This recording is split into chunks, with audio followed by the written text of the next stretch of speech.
Hello प्यारे बच्चों, आज का हमारा टॉपिक है बच्चों, पहला टॉपिक इस वीडियो का है determination of focal length of convex lens bye displacement method.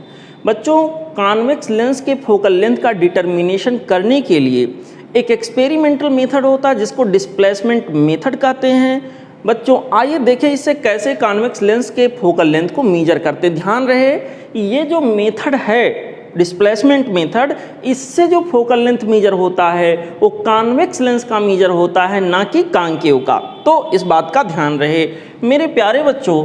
यहाँ पर सेटअप कुछ ऐसे होता है, कोई एक लेंस होता है, कोई एक फिक्स एक्सिस होता है जो प्रिंसिपल एक्सिस का यहाँ पे काम करता है, उसके एलांग हम ये मान लीजिए लेंस है, लेंस को उसके ऊपर बच्चों इस तरह से स्लाइड कराया जा सकता है, आगे पीछे किया जा सकता है। और आगे कहीं इसके स्क्रीन लगा हुआ है, यहाँ कहीं हम ऑब्जेक्ट रखते हैं। तो होता क्या है, जब ऑब्जेक्ट को हम रखते हैं और इस लेंस को पहले थोड़ा सेट करते हैं, किसी यहाँ से चलो चलाना शुरू किए, कहीं एक पर्टिकुलर पोजीशन पे जब लेंस आया तो स्क्रीन पे मुझे साफ सुथरा इमेज वहाँ के ऊपर बनता हुआ दिखाई दिया। मान लिया ये हमारा जो लेंस का पोजीशन है, दिस इज पोजीशन नंबर 1। जब लेंस पोजीशन नंबर 1 में है तो इस ऑब्जेक्ट का जो यहाँ के अंदर बच्चों इमेज बन रहा है, वो इमेज कुछ ऐसे बन रहा है। आप देख लीजिए वो इमेज यहाँ पर हमारा क्या है, I1, ये बड़ा वाला I1, this image is I1 यहाँ के अंदर है। स्क्रीन के ऊपर बच्चों इसका रियल इमेज स्क्रीन के ऊपर अगर बन रहा तो रियल ही बनेगा। I1 इमेज बना जब हमारा लेंस यहाँ है। फिर यहाँ पर हम लेंस को थोड़ा सा आगे बढ़ाए, लेंस को आगे बढ़ाए, ऑब्जेक्ट को वहीं रहने दिए, बट लेंस को थोड़ा आगे बढ़ाए, लेंस को आगे बढ़ाते गए, आगे बढ़ाते गए, और यहाँ से बच्चों ऑब्जर्व करते गए, ऑब्जर्व करते गए। क्या पता चला कि जब लेंस हमारा यहाँ पहुँचा तो फिर से स्क्रीन पर एक बार मुझे फिर से क्लियर इमेज देखने को मिला।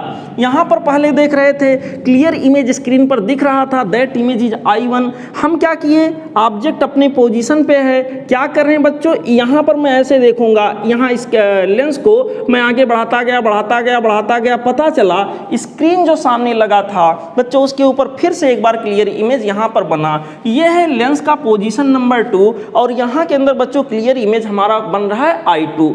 अब क्या होगा यहाँ पर बच्चों, अगर ये पूरा सेटअप ऐसे एक्सपेरिमेंट मैंने किया है तो ये ऑब्जेक्ट रहा, ये स्क्रीन रहा। ऑब्जेक्ट और स्क्रीन के बीच का डिस्टेंस मैंने लिया कैपिटल D। एक ही लेंस है लेकिन दो अलग अलग परिस्थितियों में बच्चों जब उसका क्लियर इमेज बन रहा, उन दोनों परिस्थितियों के बीच का जो यहाँ पर डिस्टेंस है दैट इज स्मॉल d। और इस लेंस का जो फोकल लेंथ है मान लीजिए f हो, तो इनके बीच में जो रिलेशन होगा बच्चों होगा f equal to capital D square minus small d square divided by 4 times of capital D। आपको याद रखना है मेरे प्यारे बच्चों, आपको ध्यान रखना है, ठीक है। अब एक चीज़ और, ये एक्सपेरिमेंट तभी सफल होगा, तभी आप कर पाओगे जब यहाँ ये वाला डिस्टेंस स्क्रीन और ऑब्जेक्ट के बीच का डिस्टेंस कैपिटल D इसके फोकल लेंथ के 4 गुने से या तो ज़्यादा हो या बराबर हो। इस लेंस के फोकल लेंथ के 4 टाइम से या तो ज़्यादा हो कैपिटल D या उसके बराबर हो, ठीक है। चलिए जल्दी जल्दी देखते हैं। M1 मान लीजिए मैग्नीफिकेशन, दो केस में हम देखेंगे। जब लेंस यहाँ था, ऑब्जेक्ट का इमेज हमारा I1 बन रहा था। दूसरे केस में मैग्नीफिकेशन देखेंगे जब हमारा स्क्रीन यहाँ था, लेंस यहाँ था, ऑब्जेक्ट का इमेज हमारा I2 यहाँ कहीं बन रहा था।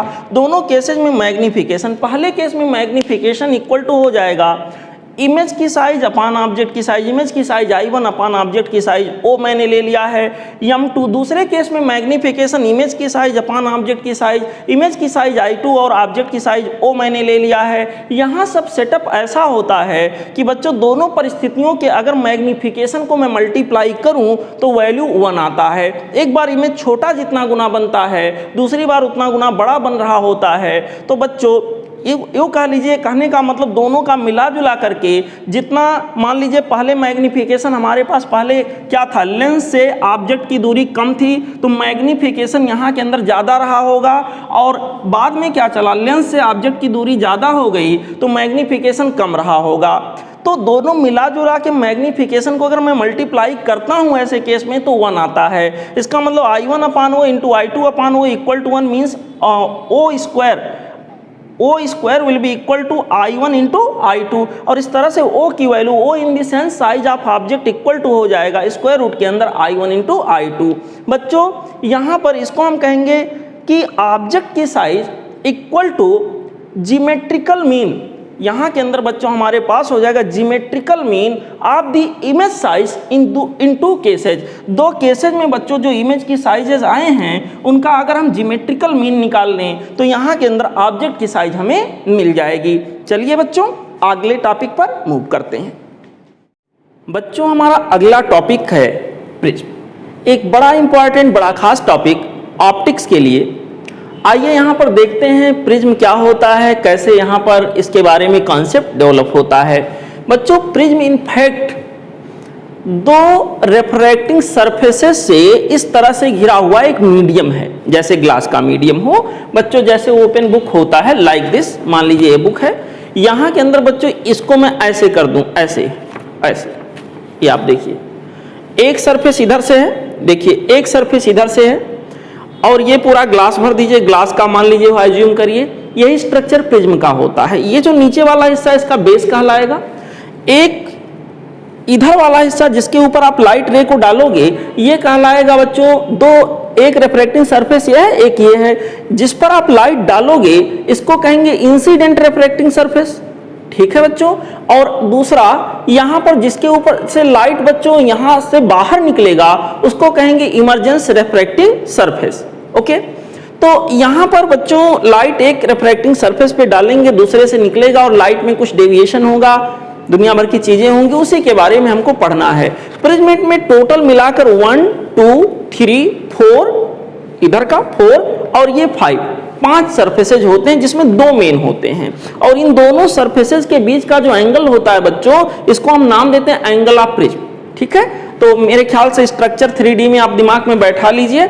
ये जो मैंने डायग्राम में आपको बना के दिखाया है, क्योंकि हमारा बोर्ड 2D में है 3D में तो है नहीं, तो बच्चों इसको मैं ये दिखाया है। ये जो इधर आप देख रहे हो ये वाला सरफेस है, जो इधर से आप देख रहे हो ये वाला सरफेस है।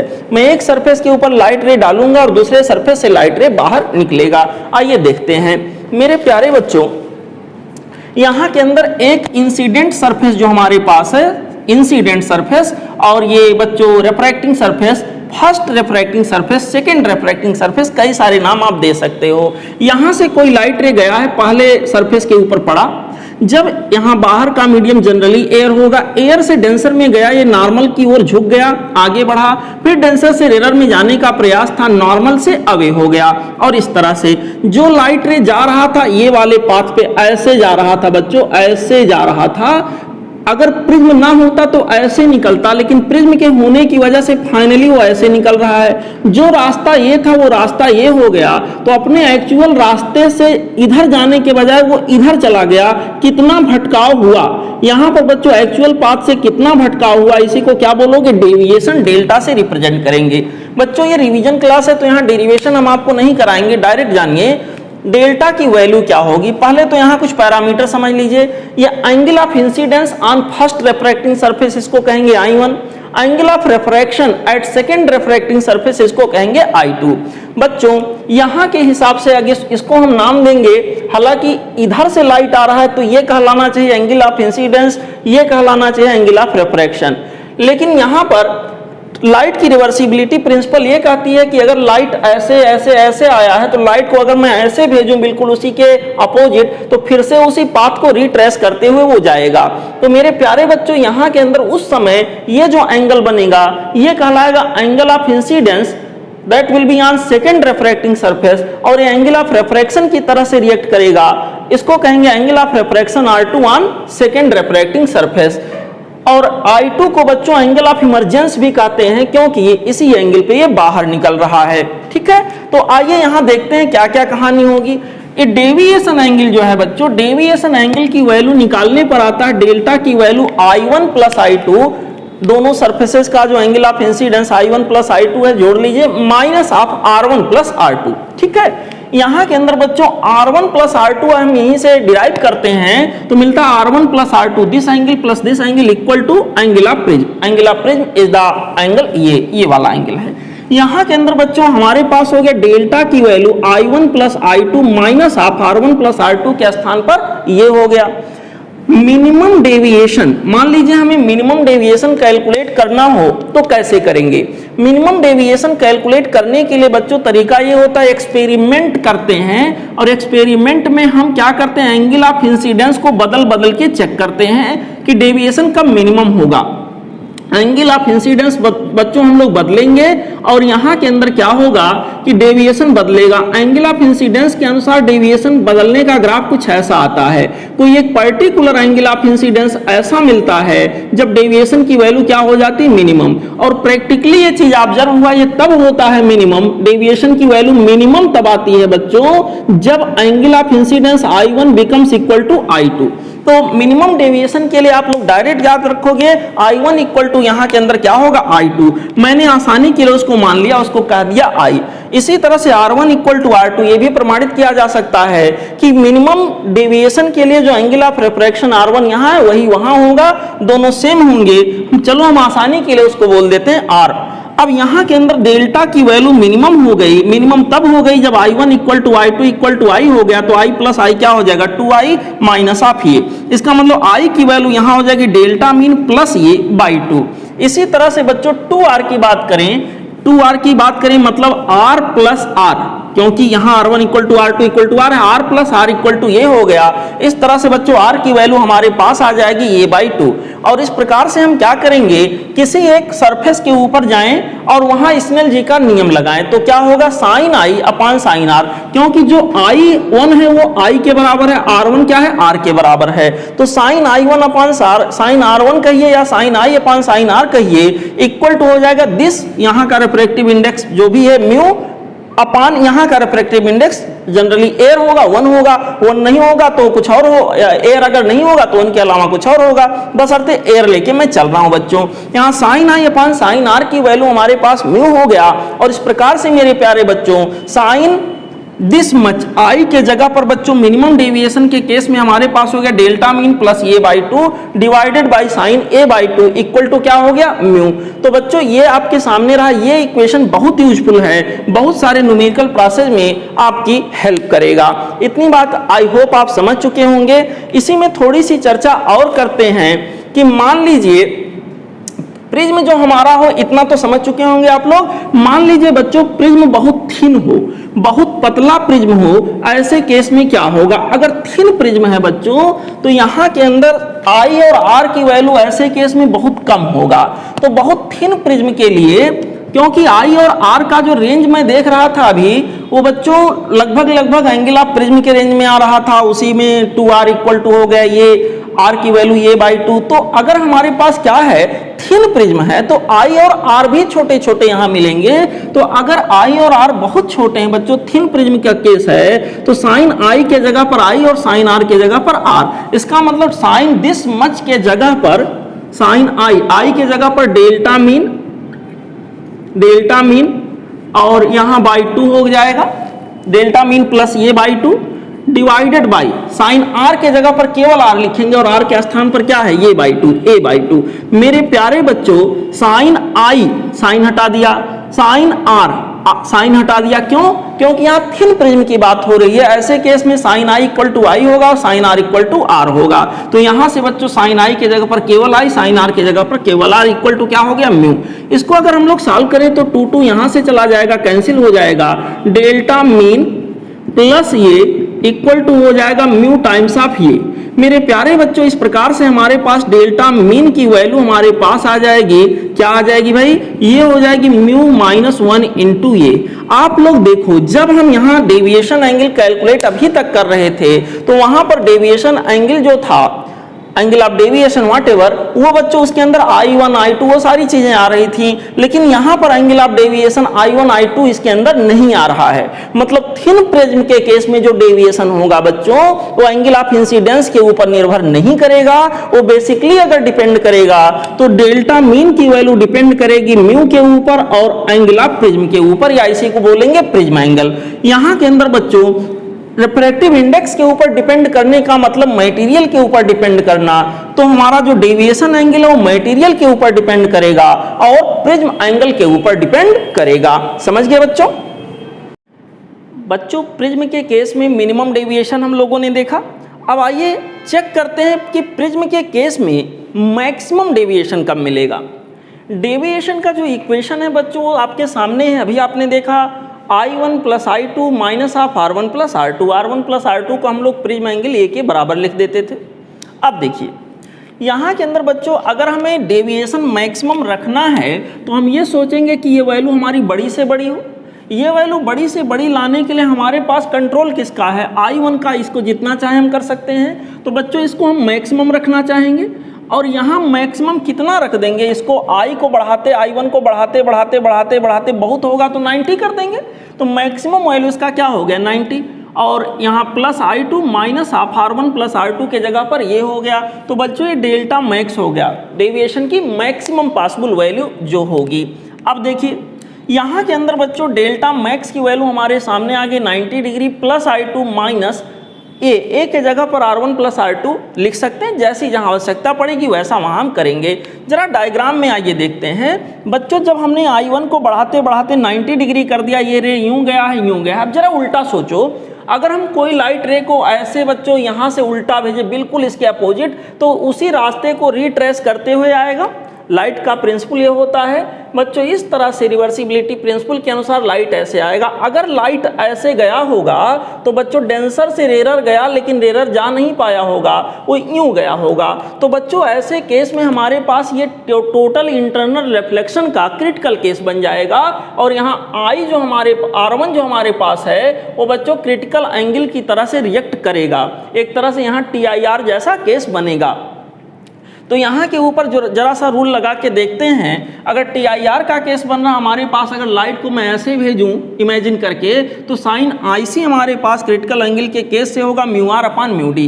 Mu R means rarer medium जो कि हवा है 1 हो गया। Mu D in the sense हमारे पास एक ग्लास है या जो भी प्रिज्म है उसका रिफ्रैक्टिव इंडेक्स म्यू हो गया।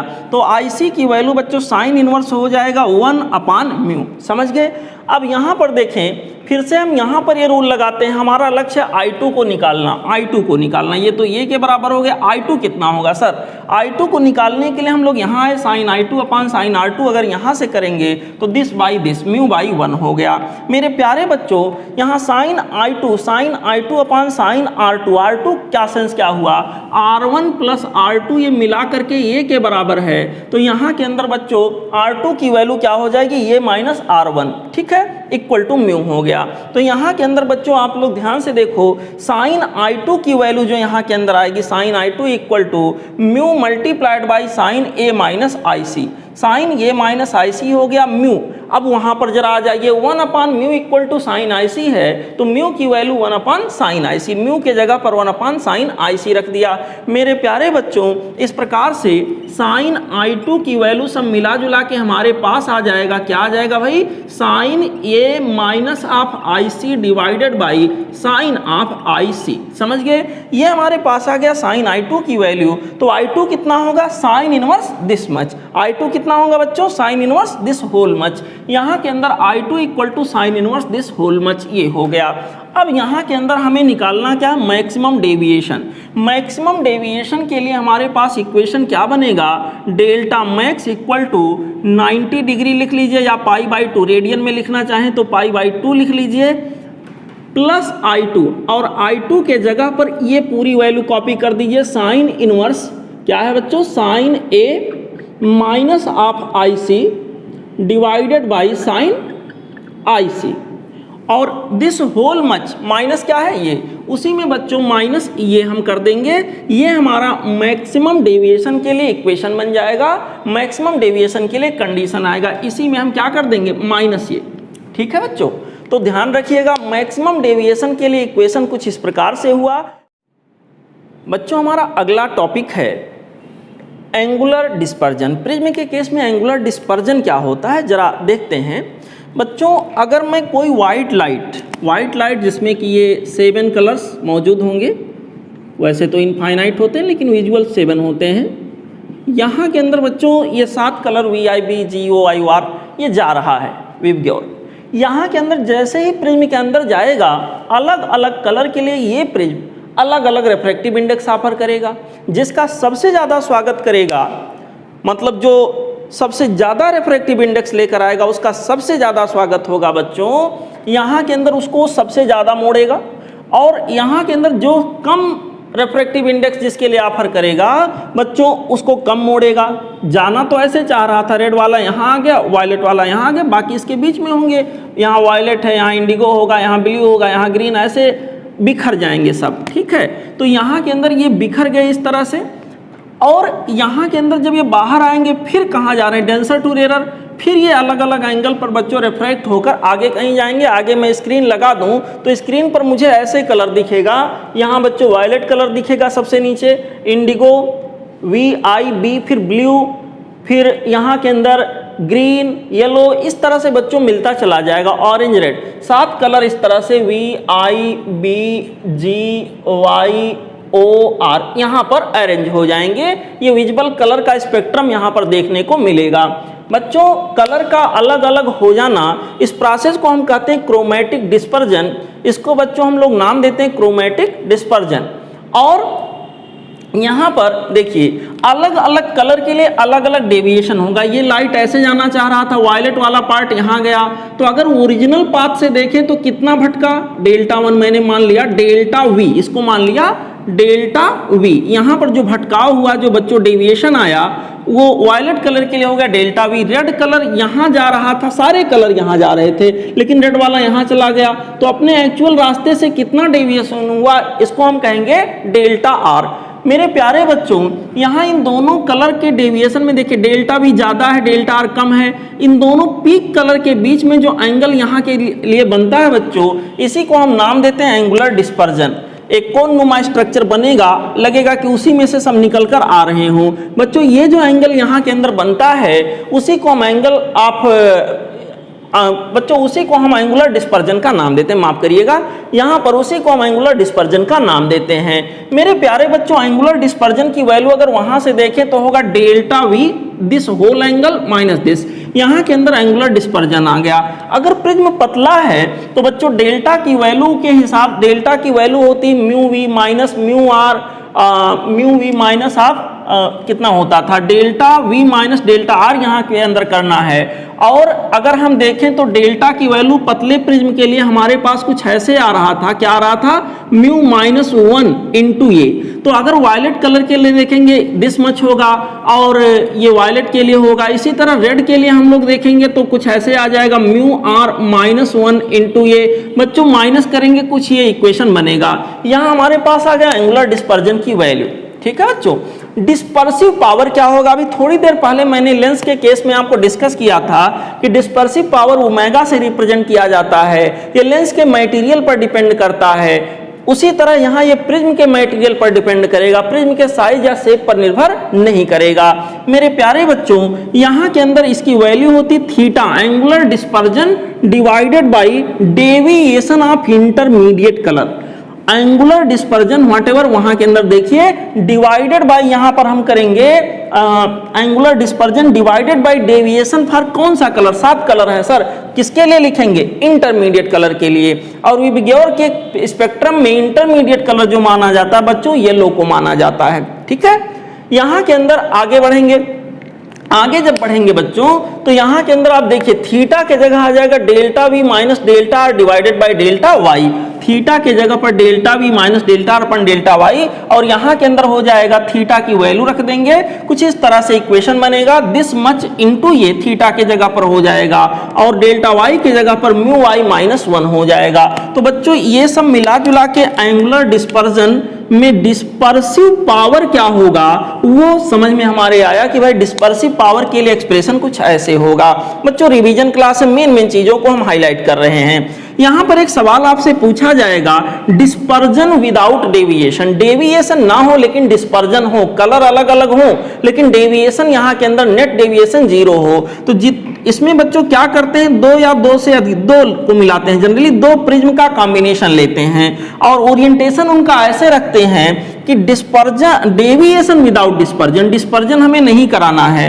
तो डिस्पर्जन नहीं कराने के लिए बच्चों इसका मतलब ये हुआ कि दोनों प्रिज्म के लिए θ1 प्लस θ2 इस प्रकार से अरेंज हो, दोनों के डिस्पर्जन इस प्रकार से हो कि दोनों का सम क्या आ जाए, 0 आ जाए, इस तरह से मामला बैलेंस हो। इसका मतलब θ1 इक्वल टू क्या हो जाएगा, माइनस θ2 हो जाएगा। मेरे प्यारे बच्चों थीटा की वैल्यू यहाँ के अंदर होगी mu V minus mu R multiplied by ये, और θ2 की वैल्यू हमारे पास होगी mu V minus mu R into A. लेकिन दोनों प्रिज्म के लिए, दो प्रिज्म का मैंने बताया मैं कॉम्बिनेशन ले रहा हूं, तो दोनों प्रिज्म अलग अलग रिफ्रैक्टिव इंडेक्स ऑफर करेंगे। पहले प्रिज्म के लिए वायलेट कलर के लिए रिफ्रैक्टिव इंडेक्स म्यू वी1 है, दूसरे प्रिज्म पहले प्रिज्म के लिए रेड कलर के लिए रिफ्रैक्टिव इंडेक्स म्यू r1 है। और इस तरह से पहले प्रिज्म का जो प्रिज्म एंगल है दैट इज a1। और यहाँ पर बच्चों हम बात करेंगे दूसरे प्रिज्म की। दूसरे प्रिज्म के लिए रेस्पेक्टिव वैल्यूज आपके सामने हैं, mu v2 minus mu r2 multiplied by a2। ठीक है, तो यहाँ पर अगर a1 अपान a2 मैं देखने जाऊँ बच्चों तो हो जाएगा माइनस, तो बाहर ही रहने दीजिए, mu v2 minus mu r2 divided by mu v1 minus mu r1। ठीक है, आप समझ गए। पहले प्रिज्म के लिए रिफ्रैक्टिव इंडेक्स अलग अलग कलर के लिए, पहले प्रिज्म के लिए यहाँ, दूसरे प्रिज्म के लिए रिफ्रैक्टिव इंडेक्स अलग अलग कलर के लिए। मेरे प्यारे बच्चों, ये कंडीशन जो कहलाएगा यहाँ पर कहलाएगा डेविएशन विदाउट डिस्पर्जन, और एक होगा डिस्पर्जन विदाउट डेविएशन। डेविएशन ना हो बशर्ते डिस्पर्जन हो, डिस्पर्जन ना हो डेविएशन, विदाउट डिस्पर्जन डेविएशन हो। और यहाँ है डिस्पर्जन विदाउट डेविएशन, यहाँ क्या था डेविएशन विदाउट डिस्पर्जन, दोनों केस अलग अलग हैं। तो यहाँ विदाउट डेविएशन, मेन चीज हाईलाइट इसको करते हैं, इसको करते हैं विदाउट डेविएशन। विदाउट डेविएशन का मतलब हुआ बच्चों डेल्टा 1 प्लस डेल्टा 2, दो प्रिज्म का कॉम्बिनेशन लेंगे, दोनों के डेविएशन इस प्रकार से हो कि मिला जुला के नेट डेविएशन क्या हो जाए, 0। इसका मतलब कंडीशन ऐसा बनेगा delta 1 plus delta 2 should be equal to 0। That means delta 1 equal to minus of delta 2, delta 1 in this sense mu y1 minus 1 into a1 equal to minus of mu y2 minus 1 into a2। ठीक है बच्चों, ये हमारे सामने यहाँ पर equation बन के आया। अगर रेशियो वाइज इसको आप देखना चाहोगे तो मेरे प्यारे बच्चों रेशियो वाइज हमारे पास आ जाएगा a1 अपान a2, दोनों प्रिज्म के प्रिज्म एंगल का जो रेशियो होगा वो आपके सामने आ जाएगा माइनस ऑफ क्या हो जाएगा बच्चों, mu y2 minus 1 divided by mu y1 minus 1। क्यों यहाँ मैंने म्यू वाई क्यों लिया, क्योंकि वाई यहाँ इंटरमीडिएट कलर है। ठीक है बच्चों, इसी तरह से यहाँ पर बच्चों सिचुएशन को हम देखेंगे। आपसे अगर सवाल पूछा जाए, यहाँ विबग्योर का कॉन्सेप्ट ना हो, एक सिंगल लाइट दे करके आपसे इस तरह के सवाल पूछे जाएं सिंगल कलर का, तो ऐसे में बच्चों बस यहाँ क्या करना है कि कलर पर नहीं, जो वहाँ लाइट देगा उसी के रिफ्रैक्टिव इंडेक्स को, एक ही रिफ्रैक्टिव इंडेक्स वहाँ होगा, वहाँ कोई दिक्कत होगी नहीं, फटाफट आप कर लोगे। लेकिन अगर स्पेक्ट्रम दिया जाए तो यहाँ जो रिफ्रैक्टिव इंडेक्स आप रखोगे वो इंटरमीडिएट कलर वाला ही रख के कैलकुलेट करोगे। तो आई होप ये कॉन्सेप्ट आपको समझ आ गया होगा। ठीक है बच्चों, चलिए आगे के टॉपिक को देखते हैं। बच्चों हमारा अगला टॉपिक है ऑप्टिकल इंस्ट्रूमेंट्स। ऑप्टिकल इंस्ट्रूमेंट्स में हम लोगों को कई तरह के इंस्ट्रूमेंट्स पढ़ने हैं। उसमें हम लोग बात करेंगे माइक्रोस्कोप की, टेलीस्कोप की। माइक्रोस्कोप मतलब छोटी चीज़ को बड़ा करके देखने के लिए यूज होगा, और टेलीस्कोप जो पहले से बड़ा है लेकिन वो दूर बहुत है, दूरी की वजह से, डिस्टेंस की वजह से वो छोटा दिखाई देता है, उसको बड़ा करके देखने के लिए हमारे पास डिवाइस जो होगा उसका नाम हम रखेंगे टेलीस्कोप। अब इसमें माइक्रोस्कोप बच्चों और टेलीस्कोप कई टाइप के होते हैं, जो आपके सिलेबस में कुछ उसका पार्ट है, वैसे तो कई होते हैं, कुछ आपके सिलेबस में हैं। तो यहाँ के अंदर हम लोग उन्हीं की स्टडी करेंगे, उसके बारे में रिवाइज करने की कोशिश करेंगे। पढ़ा तो मैं आपको चुका हूँ। तो पहली बात हम ये जानने का प्रयास करते हैं कि कोई चीज़ हमें छोटी या बड़ी क्यों दिखती है। हवाई जहाज़ अगर आसमान में उड़ रहा है इतना बड़ा दिखता है, सामने है इतना बड़ा दिखता है, बहुत बड़ा दिखता है। तो बच्चों यहाँ पर हम सन की बात करते हैं कि सन देखो इतना बड़ा है, चाँद इतना बड़ा है, लेकिन इनफैक्ट क्या है, सन जो है हमारे अर्थ से काफ़ी ज़्यादा बड़ा है, लेकिन हमें लगता है कि उसको तो हम हाथ में पकड़ सकते हैं बिकॉज ऑफ डिस्टेंस। इसका कारण है डिस्टेंस। यहाँ के अंदर बच्चों हम बात करते हैं कोई वस्तु हमें छोटी या बड़ी क्यों दिखाई देती है। बच्चों मान लो ये हमारी आँख है, आँख का आई बाल है, ये हमारे आँख का लेंस है। एक सिंपल सा एग्जांपल, इसके सामने में कोई ऑब्जेक्ट ला के रख दिया, तो ये ऑब्जेक्ट हमें तब दिखेगा जब ऑब्जेक्ट से चलने वाली लाइट किरणें, ऑब्जेक्ट से चलने वाले लाइट रेज यहाँ आई लेंस से हो करके हमारी रेटिना तक जाके पहुँचें। ये आई से चलने वाले, आई लेंस से चलने वाला लाइट रे यहाँ आके पहुँचा बच्चों, इसका इमेज यहाँ कहीं बना रेटिना पर, ऐसे दिमाग इसको सीधा करके देखेगा। यहाँ के अंदर ये रहा सिचुएशन। तो ये जो आई पर ये जो एंगल बन रहा ना बच्चों, इसी को हम कहते हैं विजुअल एंगल। ऑब्जेक्ट के द्वारा ये जो एंगल आई पे बनाया गया इसी को हम कहेंगे विजुअल एंगल, और ज्योमेट्री से ये भी अल्फा के बराबर होगा, विजुअल एंगल नाम इसको देंगे। मान लीजिए उसी ऑब्जेक्ट को हम थोड़ा दूर रख दें और दूर कर दिए। अब जरा देखिए यहाँ पर उस ऑब्जेक्ट को थोड़ा जब हम दूर कर देंगे तो क्या होगा, उतना ही बड़ा ऑब्जेक्ट है, इसमें हमने साइज नहीं घटाया बढ़ाया है, उतना ही बड़ा है। अब इस ऑब्जेक्ट से चलने वाली लाइट किरणों को देखिए, ये जाके पड़ा, इस ऑब्जेक्ट से चलने वाली लाइट रेज अब जाके जब पड़ेंगी तो इसका इमेज जो आई रेटिना पर बनेगा वो ये बना, जो जब ये पास था तो ये बन रहा था, जब दूर चला गया तो ये बना। तो ऑब्वियसली हमें वो वस्तु छोटी दिखाई पड़ रही है, जबकि हम यहाँ वस्तु के साइज को नहीं बदल रहे हैं। ठीक है बच्चों, तो यहाँ पर चाहे माइक्रोस्कोप हो चाहे टेलीस्कोप हो, उसके अंदर एक ही बेसिक कॉन्सेप्ट छुपा होता है, विजुअल एंगल को बढ़ाना। उसमें टेक्निक यही होता है, विजुअल एंगल कुछ भी करके बढ़ा दो अगर, तो वो वस्तु जो छोटी है या दूरी की वजह से छोटी है वो हमें बड़ी दिखाई देने लगेगी। तो बेसिक प्रिंसिपल टेलीस्कोप या माइक्रोस्कोप का यही होता है, उन सब के अंदर विजुअल एंगल को बढ़ा दिया जाता है। तो बच्चों विजुअल एंगल कितना गुना बढ़ा दिया जाता है, अगर कंपेयर करें तो यहाँ कंपेयर करते हैं बिना डिवाइस के और फिर डिवाइस के साथ, इन दोनों विजुअल एंगल को कंपेयर करते हैं। Visual angle with the use of device, जब डिवाइस को यूज़ किया गया, हमने कोई टेलीस्कोप या माइक्रोस्कोप यूज़ किया, उस समय कितना विजुअल एंगल बढ़ के हो गया, मान लीजिए बीटा हो गया। और जब हमने कोई डिवाइस यूज नहीं किया, visual angle without use of device, उसको मैंने अल्फा कहा। कोई अभी डिवाइस यूज नहीं किया है, कोई हमने टेलीस्कोप माइक्रोस्कोप यूज नहीं किया, कोई चश्मा नहीं लगाया है। When object is at least distance of distinct vision, बच्चों इस फार्मूले में इस रेशियो को हम नाम देते हैं मैग्नीफाइंग पावर या एंगुलर मैग्निफिकेशन, या इसी को बच्चों हम नाम देते हैं केवल मैग्निफिकेशन। ठीक है, मैग्निफिकेशन का मतलब विजुअल एंगल कितना गुना बढ़ गया, जब डिवाइस को यूज किया उस समय, जब डिवाइस को नहीं यूज किया उस समय। लेकिन नहीं यूज किया उसके साथ शर्त है, जब ऑब्जेक्ट कहाँ पे रख के हम चेक करें, least distance of distinct vision पे। ठीक है बच्चों, तो इस रेशियो को हम कहते हैं मैग्नीफाइंग पावर, मैग्निफिकेशन या एंगुलर मैग्निफिकेशन का नाम देते हैं। बच्चों यहाँ इसी को ऐसे भी आप कह सकते हो, angular magnification equal to visual angle formed by final image. Visual angle formed by final image अभी आपको डिवाइसेज में पता चलेगा, divided by visual angle formed by object, कब, when it is at least distance of distinct vision. समझ गए बच्चों, तो यहाँ के अंदर ऑब्जेक्ट के द्वारा विजुअल एंगल बनाया जाना, जब यहाँ पर ऑब्जेक्ट कहाँ रखा हो, least distance of distinct vision, ये हमारा डिनोमिनेटर में हो गया। जब हम कोई डिवाइस यूज करते हैं तो वो डिवाइस उस ऑब्जेक्ट का पहले एक इमेज बनाता है और वो इमेज बड़े साइज का बनाता है, फिर वो इमेज हमारी आई रेटिना पर जो इमेज, आई लेंस पर जो इमेज बनाती है वो विजुअल एंगल बढ़ जाता है। तो इसीलिए लिखा गया visual angle formed by final image, क्योंकि डिवाइस यूज किया तो उस ऑब्जेक्ट का एक इमेज बना होगा, जो कि यहाँ के अंदर बच्चों हम लोग बीटा लिखते थे, यहाँ के अंदर अल्फा लिखते थे, beta upon alpha, that is यहाँ के अंदर बच्चों क्या कहलाएगा, मैग्नीफाइंग पावर। तो आइए यहाँ पर आगे चलते हैं, डिफरेंट टाइप के माइक्रोस्कोप, टेलीस्कोप जो हमारे यूज हुए हैं उनके बारे में थोड़ी सी जानकारी लेते हैं।